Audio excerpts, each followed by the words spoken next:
Coucou tout le monde, re-bienvenue sur ma chaîne. Alors aujourd'hui je voulais vous parler des hôpitaux psychiatriques. Alors personnellement j'ai fait 2 séjours en hôpital psy. Un qui a duré 1 mois et le second qui a duré genre 1 semaine. Et qui a pris lieu, alors le premier a pris lieu en janvier-février de cette année. Et la deuxième fois c'était il y a pas super longtemps, je me souviens plus exactement mais il y a peut-être 1 mois de ça. Donc c'est pour ça aussi que j'ai pas tourné de vidéo ou quoi que ce soit. Alors aujourd'hui je voudrais parler de la, pas vraiment polémique mais en tout cas d'un sujet qu'on parle pas beaucoup, c'est-à-dire souvent on dit voilà quand on va en hôpital psychiatrique c'est qu'on va chez les fous, en asile de fous. Alors, mythe ou réalité? Eh ben, un peu des deux. Dans le sens où ça dépend. En fait, ce qu'il faut savoir, c'est que dans un hôpital psychiatrique, on ne soigne pas que des fous. On soigne par exemple les troubles du comportement alimentaire, comme l'anorexie, la boulimie. On soigne plein de choses. Et donc on ne peut pas faire d'un cas une généralité. Donc bien sûr, il y a des cas plus graves que d'autres. Mais ça ne veut rien dire. Alors, déjà, la première fois que j'y suis allée, j'étais en hospitalisation libre. Parce que ce qu'il faut savoir, c'est que en hôpital psychiatrique, il y a 2 types d'hospitalisation. Il y a les hospitalisations libres et les hospitalisations, je vais y arriver, non libres. Donc, la différence entre les deux, c'est que l'hospitalisation libre, c'est que vous avez signé pour être à l'hôpital et que du jour au lendemain, si vous n'avez plus envie d'y aller, eh bien, vous signez une décharge et vous partez. Là, vous ne restez pas. Alors que l'hospitalisation obligatoire, c'est-à-dire que c'est un médecin ou un membre de votre entourage, une personne, qui a signé pour que vous y soyez. Donc moi, la première fois, j'étais en hospitalisation libre et la deuxième fois, j'étais en hospitalisation obligatoire. La première fois j'étais en hospitalisation libre parce que j'étais mineure et cette fois-là j'étais en hospitalisation obligatoire parce que j'avais fait une crise et que ma famille s'est beaucoup inquiétée pour moi et a voulu me mettre en sécurité, alors qu'en réalité cette fois-là m'a traumatisée, mais je vais y revenir plus tard. Donc ma première hospitalisation s'est plutôt bien passée, j'étais avec des gens... honnêtement, je les aurais croisés comme ça dans la rue, je me serais pas dit oh tiens, il a un problème de boulimie ou oh tiens, voilà. Moi j'étais au CMME, au centre des maladies mentales et de l'encéphale, et j'étais dans le département de suicido. Mais en réalité, il y avait plusieurs maladies qui se côtoyaient, à savoir les TCA, donc les troubles du comportement alimentaire, qui comprend donc la boulimie plutôt, là où j'étais. Même s'il peut y avoir des anorexiques.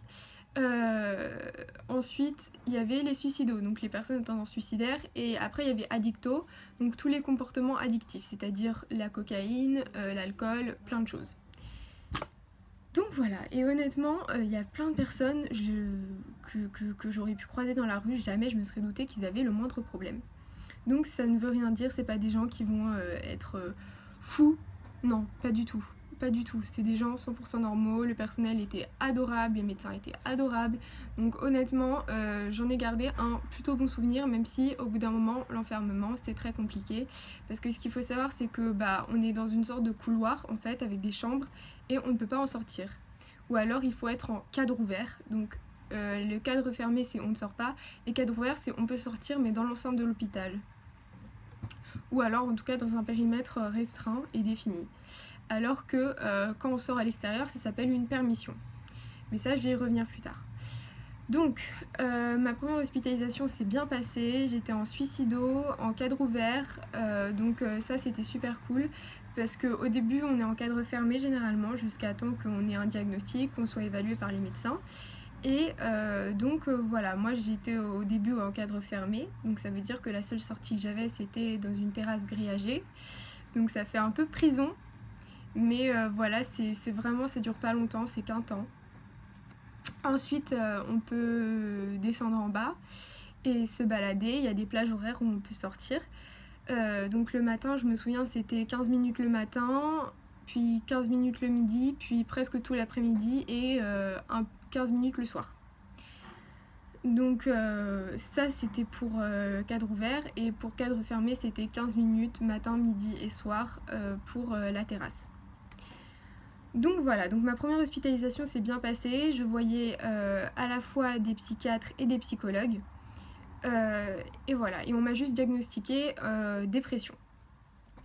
Puis la seconde fois que j'étais hospitalisée, là ça a été horrible. Je vais pas mentir, ça a été horrible, ça m'a traumatisée. J'étais avec des patients qui souffraient de troubles assez impressionnants. Et là, je me suis vraiment dit, ça y est, je suis en vol au-dessus d'un nid de coucou, je suis chez les fous, c'est horrible. J'étais avec des gens paranoïaques, il y avait une personne qui n'avait aucune expression du visage, c'était extrêmement perturbant. J'étais avec des gens qui, normalement, étaient en prison et qui avaient été envoyés là. Il y avait quelqu'un qui était accro à la drogue et à l'alcool, et voilà, il dessinait des symboles dans le vide et il n'avait aucune expression, parlait presque pas, avait les cheveux hirsutes, enfin vraiment le cliché quoi. Et ça m'a fait flipper. Genre vraiment ça m'a fait flipper. Le soir moi j'ai pleuré dans ma chambre parce que déjà le couloir était encore plus petit. Il n'y avait même pas de salle commune parce que dans l'autre il y avait une salle commune où tous les patients pouvaient venir, jouer ensemble, parler ensemble, regarder la télé tous ensemble, un film. Là il y avait une salle commune mais minuscule qui servait aussi de réfectoire, enfin horrible quoi. La nuit on n'avait pas le droit de sortir de nos chambres, sinon il y avait un signal qui était envoyé au poste de soins, enfin voilà quoi, horrible. Autant, même si la vie est réglée par la prise de médicaments et les repas, parce qu'honnêtement c'est comme ça, là autant je me faisais chier comme un rat mort quoi. Et vraiment, la première fois j'avais le droit à mon téléphone, là j'avais pas le droit, j'avais le droit à rien, enfin c'était horrible, les chambres étaient toutes petites. Honnêtement, j'en ai gardé un très mauvais souvenir. Au départ j'étais attachée au lit avec des serrures, enfin horrible quoi, c'est vraiment un souvenir traumatisant que j'en ai gardé. Donc voilà, alors ensuite je vais vous parler des permes. Donc les permes c'est généralement quand on a été hospitalisé un certain temps et que les médecins veulent commencer progressivement à entamer la sortie.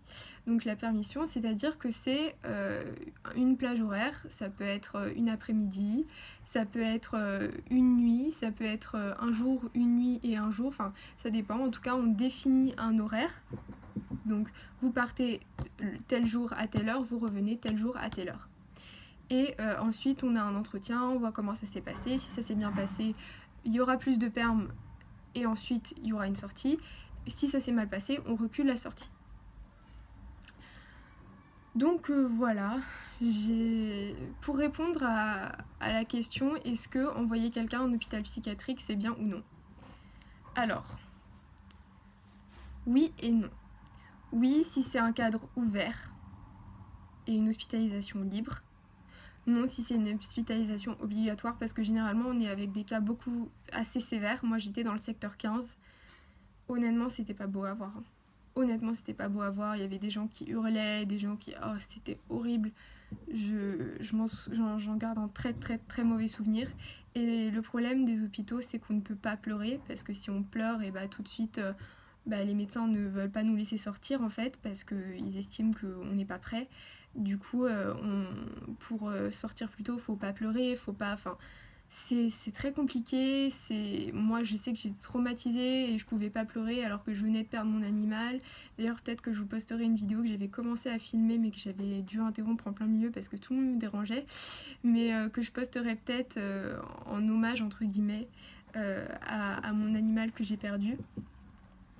Mais en tout cas voilà, donc une hospitalisation c'est bien, mais que quand il y a des libertés, parce qu'une hospitalisation ferme c'est très très dur à supporter. Moi je sais que ça m'a déclenché une peur de l'enfermement, une claustrophobie exacerbée, voilà, c'est vraiment un très mauvais souvenir, et cette deuxième hospitalisation m'a vraiment traumatisée.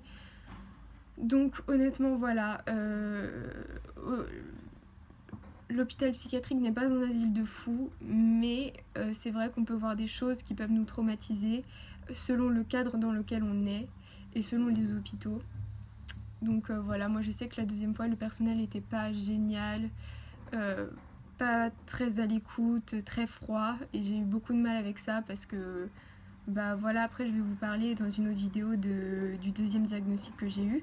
donc c'est-à-dire le trouble de la personnalité borderline ou personnalité limite. Donc voilà, donc c'est tout pour cette vidéo. Si vous avez des questions, n'hésitez pas à me les demander en bas, parce que je sais qu'il y a beaucoup d'idées reçues et de présupposés, de préconçus sur l'hospitalisation psychiatrique. Donc voilà, n'hésitez pas à me demander en vidéo, à me demander, je vous répondrai en vidéo. Voilà. Et jusqu'à la prochaine vidéo, je vous souhaite de passer une bonne journée. Bisous!